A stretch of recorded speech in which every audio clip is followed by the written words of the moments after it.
tayo bukas. Kala ko ba ayaw mo? Sabihin mo na lang. Dating gawi. Sige. Hala, pupunta ba ako?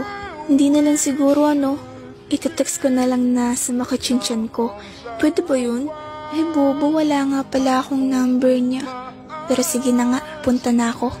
Bawi ko man lang nung sinamahan niya ako at hindi siya umalis ng birthday ko. Ay, pero yun na At kasi hindi pa ako nakahindi, na hindi ako pwede. Kasi nakita ko sa mga mata niya na malungkot siya, napilit niyang tinatago. Alam ko yun, dahil ganun din naman ako minsan. Siguro naghahanap lang talaga ng kasama. Pero nasan yung pamilya niya? Bakit ba ang dami kong sinasabi? Hala, si Vanessa. Hi, Van. Tatawag na sana ako kaso naunahan mo ako.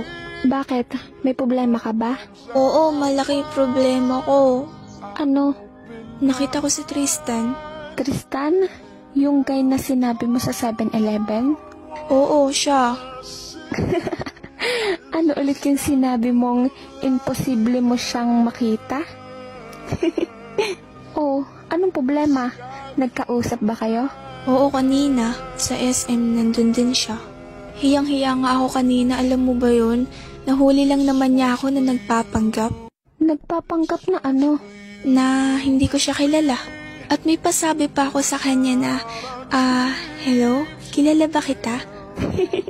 Sira ulo ka? Sige yan, napala mo. Paano niya nalaman nga pala na ikaw yun? Tawa ka pa dyan.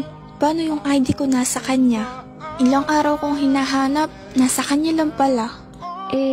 Paano napunta sa kanya? Ewan ko ba kung paano napunta sa kanya? Nahulog siguro.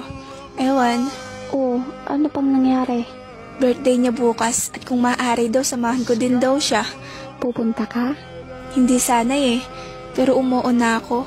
Tsaka baka wala lang talaga siyang kasama, kaya ako yung naaya niya. Sus, gusto mo din Crush mo no? Pogi ba? Tigilan mo ako. Ay, pogi yun Konti, pero hindi ko type ha. Wow, di talaga? Tignan natin. Pero, saan kayo mag-meet?